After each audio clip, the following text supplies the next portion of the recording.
किसी गांव में रमा नाम की एक महिला रहती थी। 56 बरस उसकी शादी को हो गए थे, पर कोई संतान नहीं थी। एक बार श्री राधा अष्टमी का उत्सव आया। गांव की महिलाएं बरसाना जा रही थी। महिलाओं ने कहा कि तुम भी बरसाना चलो, राधा रानी बड़ी दयालु हैं, तुम्हारी गोद जरूर भरेगी। वह कभी 7-8 दिन अपने घर से बाहर नहीं रही थी। उसके पति और सास ने भी उसे जाने की आज्ञा दे दी। बस उसने मन में ठान लिया कि राधा रानी मेरी गोद जरूर भरेंगी। जिस दिन उसे जाना था उसी दिन उसके पैर में चोट लग गई। उससे चला भी नहीं जा रहा था। फिर भी वह स्त्रियों के साथ यात्रा पर चल दी।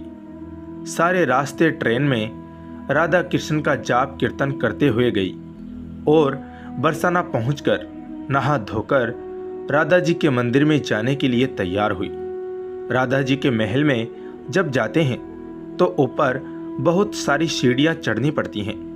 जैसे ही सब सीढ़ियां चढ़ने लगे, वह स्त्रियों से बोली कि तुम लोग आगे आगे चलो, मैं धीरे धीरे सीढ़ियों से आ रही हूँ। पैर में चोट लगने की वजह से उससे चला भी नहीं जा रहा था।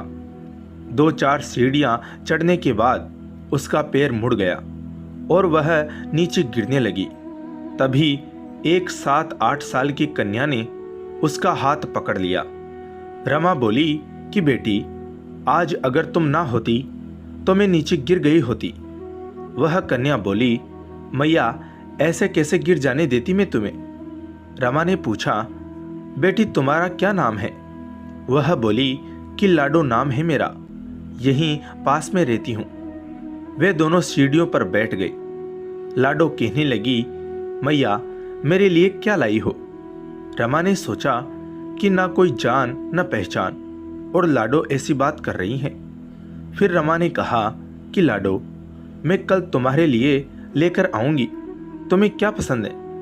लाडो बोलती हैं कि मुझे नथनी, गले का हार, कान के कुंडल, चूड़ियाँ, मेहंदी, घाघरा चोली, यह सब चीज़ें पसंद हैं, कुछ भी ले आना।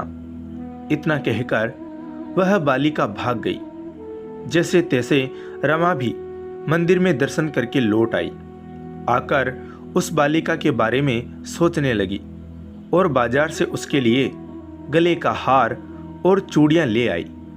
अगले दिन वही जहाँ मिले थे वहाँ लाडो उसका इंतजार करते मिली। उसने जैसे ही चूड़ियाँ और गले का हार लाडो को दिया, वह बोली कि बस इतनी सी चीज और चीजें नहीं लाई, और वह मुंह फुलाकर बैठ गई। तब रमा बोली, अभी मैं 8 दिन यहीं पर हूँ, रोज तुम्हारे लिए कुछ ना कुछ लाया करूँगी। यह सुनकर लाडो उसकी गोदी में बैठ गई और उसके गले से लग गई। रमा तो रोने ही लगी। उसे जैसे एक संतान मिल गई। उसने बड़े प्यार से उसके सिर पर हाथ फेरा। ऐसे ही वह फिर चली गई। रमा ने मंदिर से आकर उसके लिए घाघरा और चोली बनवाए। ऐसे ही रोज वह उसे कुछ ना कुछ देती। एक दिन रमा कहती है कि अब यह सारी चीजें मुझे पहनकर भी तो दिखा, कैसी लगती हैं। लाडो बोली, कल राधा अष्टमी है, कल पहनूंगी। इस बार लाडो के साथ एक लड़का भी था। उसे देखकर रमा ने कहा कि आज पता नहीं मेरे मन में क्या आया, मैंने एक धोती और मोर पंख वाला मुकुट लिया है, क्या मैं इसे दे दूं।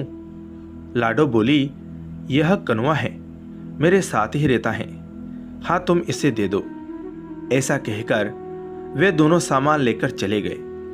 अगले दिन राधा अष्टमी थी। जब रमा सीढ़ियों पर आई, वहां उसे आज कोई ना मिला। बहुत इंतजार के बाद जब वह मंदिर में पहुंची तो वहां बहुत भीड़ थी। कीर्तन और नृत्य हो रहा था। किसी तरह भीड़ को चीरती हुई वह आगे पहुंची और वहां पहुंचकर राधा जी को देखा और ठाकुर जी को देखा तो वही सब सामान जो वह लाई थी उन्होंने धारण किया हुआ था। वह पत्थर सी हो गई। आंखों से आंसू बहने लगे। बात समझते देर न लगी कि वह लाडो राधा जी और कन्हवा कृष्ण जी हैं। स्वयं जगत के पालनहार उसके पास आते हैं। राधा जी उसकी गोदी में बैठती हैं और उसे मातृ सुख प्रदान करती हैं। वह तो जैसे बावरी हो गई, दिन रात लाडो लाडो कहती रहती, पुकारती रहती। वह स्त्रियों से बोली कि तुम लोग घर जाओ, मैं नहीं जाऊंगी। उसकी सास और पति भी उसे लेने आए, पर वह साथ नहीं गई। अब तो प्रतिदिन वह सीढ़ियों पर बैठे बैठे आंसुओं से सीढ़ियां धोती, पलकों से बुहारती। ऐसा करते करते उसे 30 बरस हो गए। एक दिन एक बालिका उसका हाथ पकड़कर ऊपर अटालिका में ले गई। वहां जाकर बोलती हैं कि लो आ गई तेरी लाडो। ऐसा कहकर बाहें फैलाकर रमा को बुलाने लगी और अपने गले लगा लिया। उस दिन रमा ऐसा गले लगी कि पार्थिव शरीर को छोड़कर सदा के लिए अपनी लाडो के पास चली गई। दोस्तों, इस सच्ची कहानी से हम सबको यह सीख मिलती है कि जो भी आशा रखे, चाहे वह सकाम हो या निष्काम, केवल भगवान से ही रखे। जय श्री राधा कृष्ण। धन्यवाद।